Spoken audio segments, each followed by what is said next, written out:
তাৰ ফৰচুনাৰ আছে, তাৰ গাড়ি নাম্বাৰ মই ক'ব পাৰোঁ, স্কৰপিও আছে, ট্ৰেক্টৰ আছে, মাটি আছে, বিল্ডিং আছে, অট্টালা আছে।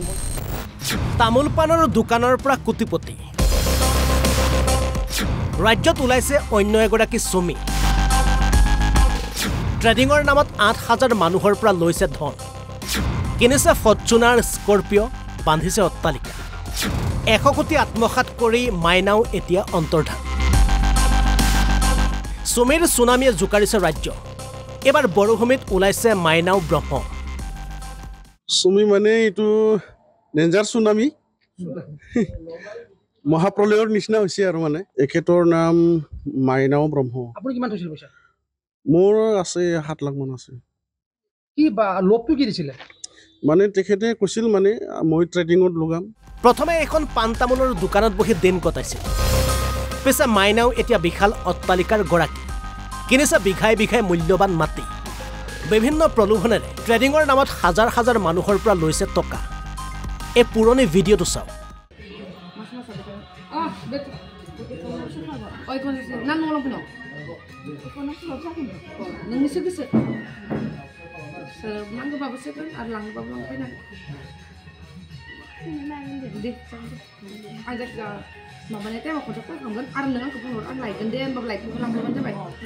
পিছে কোটি কোটি টকালে বাক্সাৰ মুছলপুৰ মাইনাও এতিয়া নাই সন্ধান।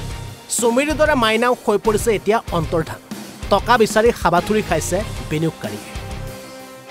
আমাৰ পইচা লৈছিল নাই মাইনাও স্বৰ্গীয়াৰীয়ে, আমি আৰু পোৱা নাই না। এতিয়া আৰু আমাক পইচাটো লাগে আৰু। পইচা দিয়াৰ আগতে পাম বুলি আশা কৰিছিল, আমি দিম বুলি তাৰমানে লৈছিল নাই পইচাটো। এক মাহৰ আগত কলিয়ে পাম পইচাটো এনেকৈ কৈছিল আৰু। আপোনাৰ কিমান আছিলে? মোৰ 2,60,000। 2 লাখ আছিল। কি প্ৰলোভন দিছিল আপোনাক? এই ট্ৰেডিঙত সোমাই কিনি মানে আমাক ইণ্টাৰেষ্ট দিব বুলি কৈছিল। তাৰপিছত এতিয়া দিয়া নাই, বন্ধ কৰি দিছে। পইচাটো লগাবৰ কিমান বছৰ হ'ল? বছৰ হোৱা নাই। ঠিক তেনেকুৱা সি ট্ৰেডিঙৰ কাৰণে ৰাইজবিলাকৰ পৰা পইচাটো লৈ লৈছে তাৰমানে। এতিয়া লৈ মানে ট্ৰেডিংটো মৰা বুলি তেখেতে কয়। ট্ৰেডিংটো মৰা হিচাপে কিমান দিছিলে কিমান দিয়া নাই, সি তেতিয়া মানে মানুহটো পলায়ন হয়, কাকো মানে ফিক্স এটা ৰিজাল্ট নিদিয়ে তাৰমানে। এতিয়া কিমান মান হ'ব পইচা? তাৰ পইচাটো মেক্সিমাম মিনিমাম হিচাপে আমি শুনা হিচাপে মোটামুটি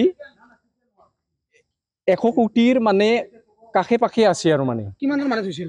মানে 8,000 মানুহ পপুলেশ্যন থোৱাটো আমি গম পাওঁ। 8,000 মান। ময়ো আছিলোঁ, ময়ো ভিক্টিম হয় এটা। মই ভিক্টিম হিচাপে মানে ভিক্টিমবিলাকক মই লগ পালোঁ, ভিক্টিমবিলাকে মোক ক'লাক ইমানখিনি ভিক্টিম আছে আজিলৈকে মানে পপুলাৰকৈ ওলা নাছিলে। কেছটো হোৱাৰ পিছত মানে পপুলাৰ ওলাই গ'ল, আজি চব কেছটো ওলাই গ'ল।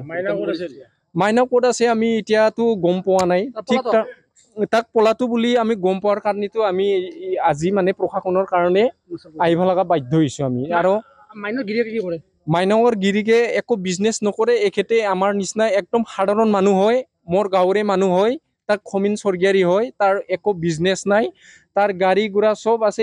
সিবোৰ মই গাঁৱৰ মানুহ হিচাপে মই ক'ব পাৰোঁ। তাৰ ফৰচুনাৰ আছে, তাৰ গাড়ী নাম্বাৰ মই ক'ব পাৰোঁ, স্কৰপিঅ' আছে, ট্ৰেক্টৰ আছে, মাটি আছে, বিল্ডিং আছে, অট্টালা আছে, মই চবখিনি ক'ব পাৰোঁ তাৰমানে গাঁৱৰ মানুহ হিচাপে।